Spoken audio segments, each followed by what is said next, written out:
Howdy, I am Buster, your host, coming to you from deep in the heart of Texas.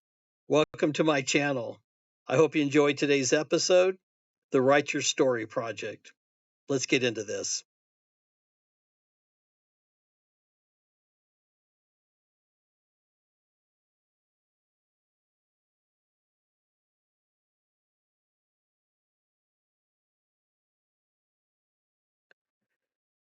In the previous episode, I discussed a door closing, and I explained towards the end of that video how I felt that if you walk the path that the Lord wanted you to walk, that generally when one door closes, another door will generally open. And as I'd mentioned in that previous video, when my previous door was closed, I was devastated. I was devastated that this opportunity that I'd been working on for many years closed at the time it felt like it was a permanent end, and that there would be nothing else that I could do with it. I could not see any way that I could reach the destination that I perceived I was supposed to achieve. And so I just, I had to close it up and I had to walk away. As I prayed and I wept over the loss of this opportunity that I had invested so heavily in, um, I at some point, not initially, but I at some point uh, mustered the courage to ask the Lord, Lord, what would you have me do now?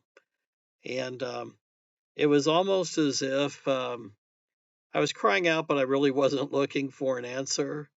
Um, it's like it was more a frustration, like, Lord, you've taken away from me. What would you have me do for you now?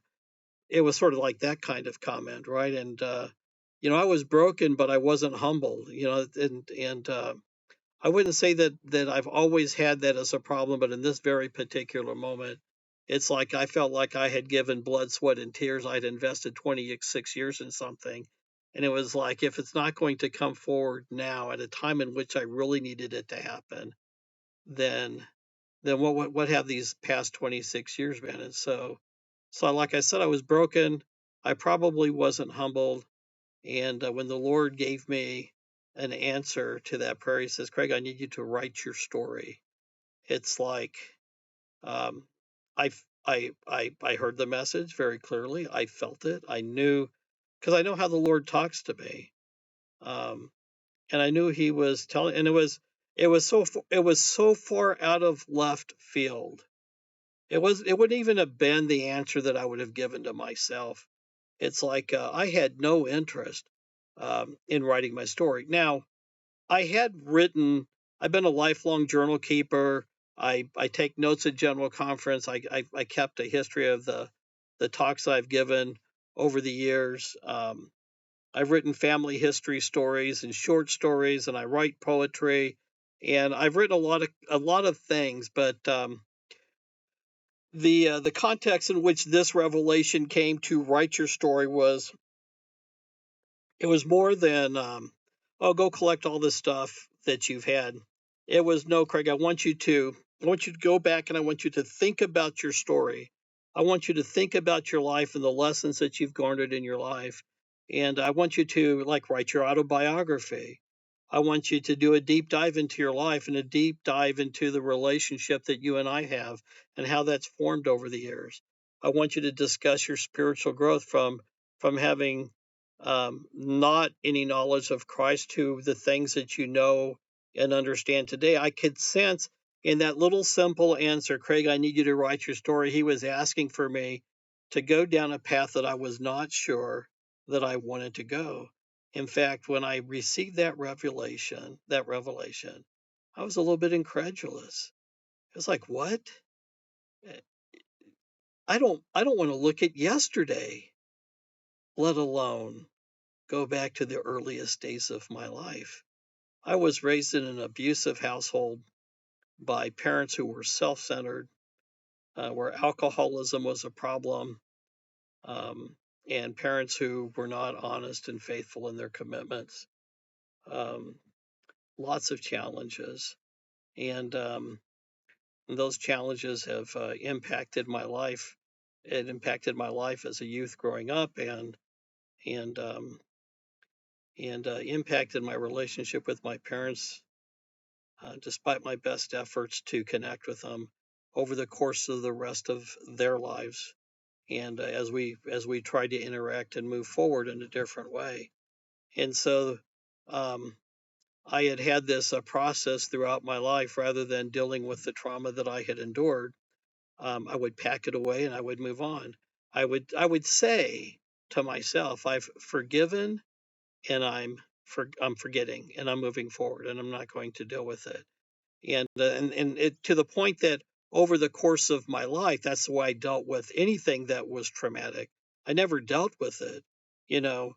I'm sure in this case where the door was closed, I would weep for a couple of days and then I would just bury it down deep and move on, and I would never go through the process of mourning the loss and trying to heal.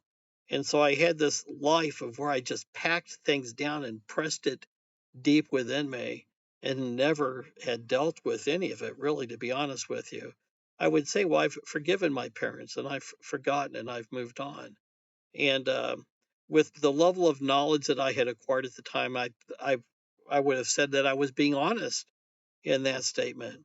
But when I went back to begin to write my story, um, I realized that there was a lot of things that I had not dealt with.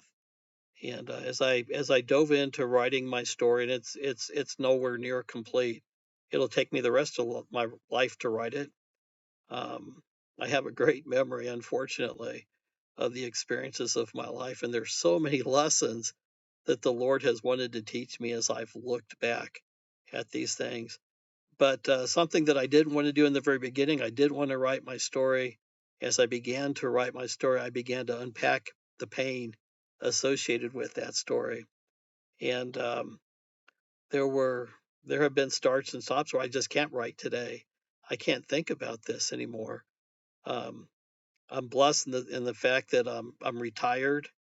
Um, I'm no longer dependent upon an income. My life has been right sized uh, according to my retirement income, and my wife and I are as comfortable as we've ever been, and I'm not dependent upon finance, money to be able to live. And whatever it is I choose to do moving forward, I don't do it out of the intention to make additional money. I just don't need it. And so I'm not doing this channel for money. The other projects I'm doing, I'm not doing them for money. I'm doing them because I'm at a time in my life where I really can consecrate my effort to the Lord. But as I went forward, as I began to deal with the pain, um, as I began to talk with these things that I had buried down over the course of my life, I began to have these deep, honest, sincere conversations with my Savior over these issues um, that I had just avoided over the years.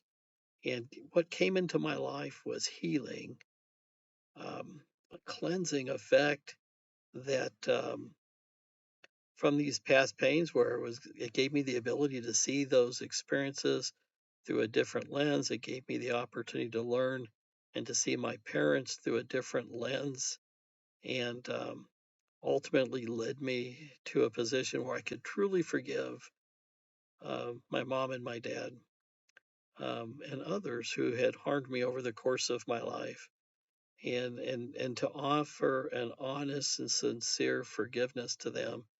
Not only that, I found that I was able to forgive myself for things that I had struggled to forgive myself for over the course of the starting. And I'm only like through about age 14 at this time, which is like about 100 and some pages.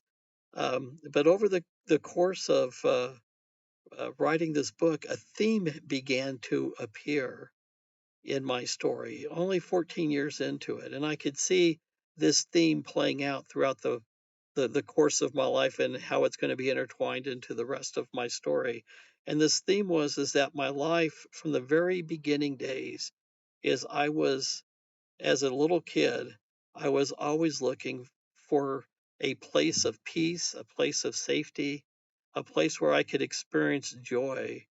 Um, Instead of fear and anxiety and sorrow, which was so much joy. And so I've had this innate desire to look and to try and find peace and joy in my life. And so hence the title of this website, In Search of Lasting Joy, is the title of my book that I'm writing, In Search of Lasting Joy. Um, the theme of this is Christ's role in helping me to find lasting peace and lasting joy, how to acquire it, how to retain it, and how to live a life filled with peace and joy. That's the mission of my channel. It's tied up in this secondary door that opened after the first door closed, and it's going to be a very big part of this channel moving forward, just as the Zion People Project will be a very big part of this channel as I move forward. When I get into the final video, I'm going to bring these three projects that I've been working on: the Sweep the Earth project, which is to share Christ-centered messages on social media; the Zion People project, which I mentioned in the previous episode; and this project together into a single entity that will shape the direction and the future of this channel. And those who hopefully stop by to watch the videos from time to time, I testify to you that Jesus Christ is involved in my life. He's involved in this work and this effort.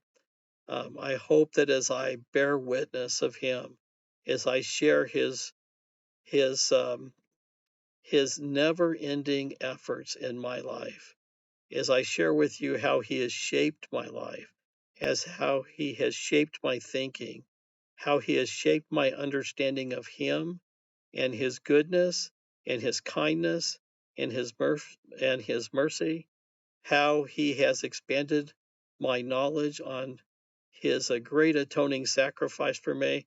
I hope that you will feel his love. I hope you will feel that he sees you and he knows you and he recognizes you. I invite you to come along with me for the ride as I continue on this journey. If you've had similar experiences to the experiences that I've shared in today's video or previous videos, I encourage you to share them in the comments section.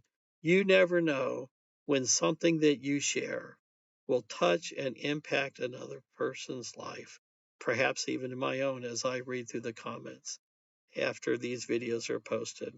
Now, that's all I have for today. I thank you for stopping by. I hope to see you all down the road. Until then, y'all take care. Bye.